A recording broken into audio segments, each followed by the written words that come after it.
1번 자기소개를 채점관들이 채점을 할까요? 이거에 대해서 제가 명백하게 알고 있는 사실이 있는데 궁금하시다면 영상 끝까지 시청해주세요. 여러분 안녕하세요. YBM 강남센터의 그린 오픽입니다. 오픽은 내가 설문지에서 어떤 설문지 항목을 선택했든지 간에 난이도 설정에서 어떤 난이도를 설정했든지 간에 1번은 무조건적으로 자기소개가 출제가 됩니다. 그럼 여기서 질문을 드리자면 자기소개가 점수에 반영이 될까요? 자기소개 준비를 엄청 열심히 잘해서 2분을 꽉꽉 채워서 성심성의껏 답변을 하는 거예요. 그럼 채점관들이 얘 봐라 자기소개 엄청 열심히 준비했네. 오케이 좋아. I'll give you some extra credit 이러면서 점수를 더 준다거나 아니면 굉장히 성의 없게 자기소개 얘기하면서 안녕 내 이름 뭐고 어쩌고저쩌고 thank you 이렇게만 얘기하면은 얘 뭐야 엄청 성의 없네 이러면서 점수를 안 준다거나 어떻게 생각하시나요? 정답은 상관없다입니다. 즉 다시 말씀드리면 자기소개는 채점관의 채점을 안 해요. 이 오픽 주관사인 액트플로 홈페이지에 들어가시면 이 부분에 대해서 정확하게 명시를 하고 있습니다. 제가 그 부분을 보여드리도록 할게요. 오픽이라고 검색을 합니다. 그래서 한번 들어가 볼게요. 들어가시면 공지사항에 들어가셔서 빠르게 진행하도록 하겠습니다. 공지 원문 바로 가기. 오픽 홈페이지에 이제 들어가시면은 이 문서를 하나 이제 발견할 수가 있는데요. 여기서 쭉 내리다 보면은 자기소개 관련해서 얘기를 해주는 부분이 있습니다. 난이도 넘기고 자 바로 여기입니다. 여기서 지금 하는 말이 이제 수험생이 이제 준비가 되면은 이제 액트플 오픽은 시작을 한다. 어떻게 아바타가 이렇게 말하면서 Let's start interview now. Tell me something about yourself. 이것은 웜업 액티비티로서 이제 제공을 하고 수험생이 이 언어를 사용하고 아바타와 상호작용할 수 있게끔 하는 것을 도와준다. 어떻게? Before the main test begins. 이 오픽 시험이 시작하기 전에 웜업 액티비티로서 도와준다는 얘기인 거죠. 자 그리고 여기가 핵심 포인트입니다. This warm-up activity is not rated. 보이시나요? 이 웜업 액티비티는 즉 자기소개는 평가되지 않습니다라고 지금 명확하게 명시를 하고 있어요. 정말 말 그대로 이제 이 푸는 용도로서 웜업 액티비티로서 그냥 하라는 거고 이거를 점수에 반영하지는 않는다라고 지금 정확하게 홈페이지에서 명시를 하고 있습니다. 자 여러분 아시겠죠? 보셨다시피 자기소개는 채점을 하지 않습니다. 그럼 질문만 듣고 답변을 그냥 하지 않고 넘기는 스킵 전략을 쓸 수도 있겠죠. 그 스킵을 해도 괜찮을까요? 네 스킵해도 됩니다. 채점을 안 하니까. 참고로 이거 하나 말씀드리면 저도 25일에 한 번씩 시험을 보러 갑니다. 심지어 웨이버도 사용해서 항상 시험을 보러 가요. 무슨 기출문제를 따오기 위해서 다 제 교재에 실어 놓는다라는 거. 근데 어쨌든 저는 항상 시험을 볼 때 새로운 기출문제가 나오지 않고 원래 갖고 있는 기출문제가 그대로 문제로 나온다. 따로 기출문제를 제가 외우고 할 게 없으니까 한번 시험을 봐봐요. 어떤 문제 이렇게 몇 번 스킵을 했을 때 점수가 뭐 나오는지 이런 거를 테스트하기 위해서. 근데 자기소개는 저는 항상 스킵을 하거든요. 근데 점수는 항상 AL이 나옵니다. 근데 이건 저 같은 이제 오픽을 가르치는 강사나 회화 실력이 조금 이제 상급 이상인 사람들에나 해당이 되는 거고 자기소개와 같은 워밍업 단계가 필요 없이 바로 이번부터 본격적인 답변을 들어가도 전혀 당황을 하거나 그럴 필요가 없다라는 거죠. 일반적인 학생분들인 여러분들께 조언을 드리자면 자기소개는 스킵하지 말고 짧게라도 답변을 꼭 준비해서 가세요. 아무래도 이제 내가 준비한 자기소개가 이제 첫 문제부터 나오게 되니까 미리 답변을 준비했기 때문에 자신감 있는 큰 목소리로 답변을 잘할 수가 있겠죠. 본격적인 이번 질문에 답변하기 앞서서 입을 한번 풀 수 있다라는 장점이 있습니다. 그래서 자기소개는 스킵하지 말고 짧게라도 준비해서 이 푸는 용도로 반드시 스킵하지 말고 답변을 하라는 겁니다. 여기서 정말 중요한 팁 하나 또 알려드릴게요. 자기소개를 너무 길게 열심히 준비할 필요도 없습니다. 총 15문제를 40분 안에 맞춰야 하잖아요. 자기소개를 내가 막 2분 동안 열심히 꽉꽉 채워서 얘기를 할 필요 없다라는 거예요. 만약에 자기소개에서 너무 많은 시간을 쏟는다고 하면은 나중에 14분, 15분 답변할 때 시간이 부족할 수도 있으니.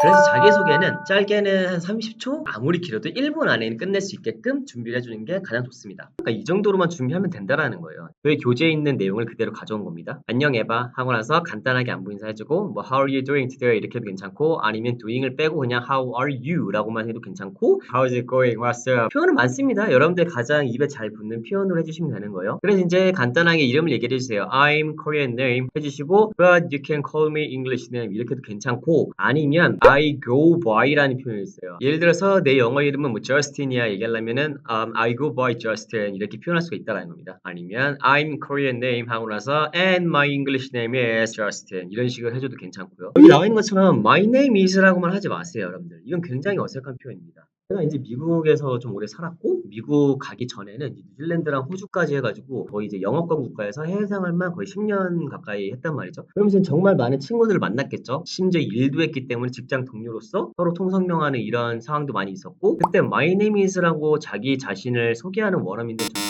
한 번도 못 들어봤습니다. 이건 우리말로 했을 때도 친구의 친구나 누굴 만났을 때 서로 막 이름을 얘기하는 상황이라고 하면은 나는 누구야 보통 이렇게 하지 내 이름은 뭐야 이렇게 얘기 잘 안 하지 않나요? 우리나라 말로도. 약간 그런 거라고 생각하시면 될 것 같습니다. 그리고 이거보다 사실 더 중요한 거는 뭐냐면 나이 절대 얘기하지 마세요, 여러분들. 제 수업 때도 첫 수업에는 항상 이렇게 자기소개를 녹음해서 이제 저에게 보내주시면 제가 이제 학생분들께 이거에 대한 피드백을 드리는데 나이를 얘기를 항상 학생분들이 많이 해요. 굉장히 어색합니다. 나이를 얘기하게 되면은. 우리나라 같은 경우야 나보다 나이가 많으면 형, 누나, 뭐 언니 이런 호칭이라는 게 있잖아요. 나보다 나이가 어리거나 동갑이거나 이러면 좀 더 이제 캐주얼하게 대할 수가 있고 이런 것들이 있는데 이런 문화 차이라는 거죠. 미국에는 이제 나보다 나이가 많든 적든 이 사람이 그냥 이름을 부르니까 린지, Sarah, Michelle, Tom 이런 식으로 이거 관련해서 굉장히 재밌는 일화가 하나가 있는데 이제 제가 미국의 동부에 살았었는데 그때 제가 친하게 지냈던 백인 여자애가 한 명 있었습니다. 걔 친구가 서부의 LA에서 두 명이 우리가 살고 있는 이 동부로 놀러 온다고 보자고 하는 거예요. 저는 당연히 좋죠. 새로운 친구 만나면 좋으니까. 그래서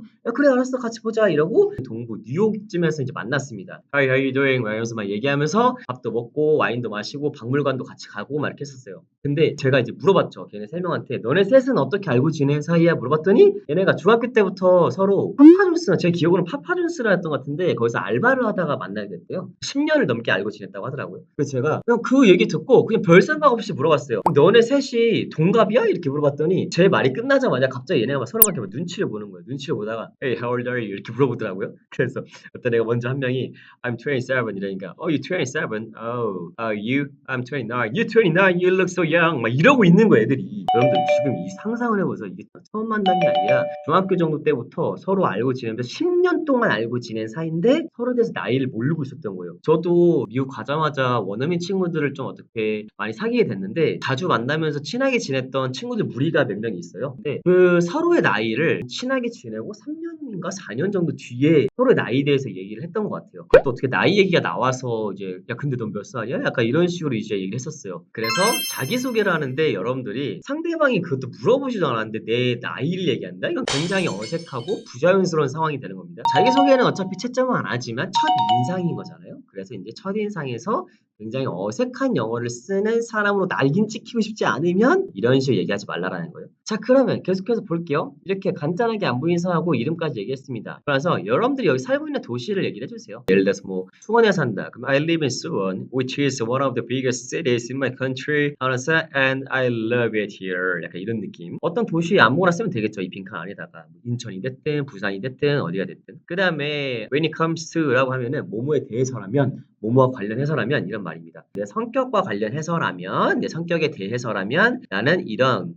그리고 이런 성격을 갖고 있다 라고 하는 거죠. 여기 밑에 몇 가지 예시가 있는데 이거 세 개를 얘기해 볼까요? 그러면은 when it comes to my personality, I'm bright, outgoing and sociable 이러면서 이 톤의 높낮이 봐보세요. 톤을 올리고 내렸습니다. 여러분들 이게 아무것도 아닌 것 같아 보여도 제가 이제 미국에 있을 때 전공 필수 과목이라는 게 있잖아요. 이제 저는 이제 영어 교육을 전공을 했으니 전공 필수 과목 중에 하나가 바로 뭐였냐면 스피치라는 수업이 있었는데 그 스피치의 기본 중에 기본으로 배웁니다. 어떤 걸 뭔가를 나열할 때는 올리고 마지막에만 톤을 내린다라는 이게 이제 스피치 기본 중에 기본으로 배워요. 그리고 학생분들이 정말 많이 실수해 주시는 것 중에 하나가 뭐냐면은 뭔가를 나열할 때 and를 항상 붙여요. A and B and C and D 막 이런 식으로. 근데 그게 아니라 항상 단어를 나열하든 문장을 나열하든 and는 맨 마지막에만 이렇게 한 번만 붙인다는 겁니다. 여러분들의 성격을 잠깐 이렇게 얘기를 해주고 그 다음에 여러분들이 쉴 때 보통 뭐 하는지도 얘기해 주세요. What else? 또 뭐가 있지?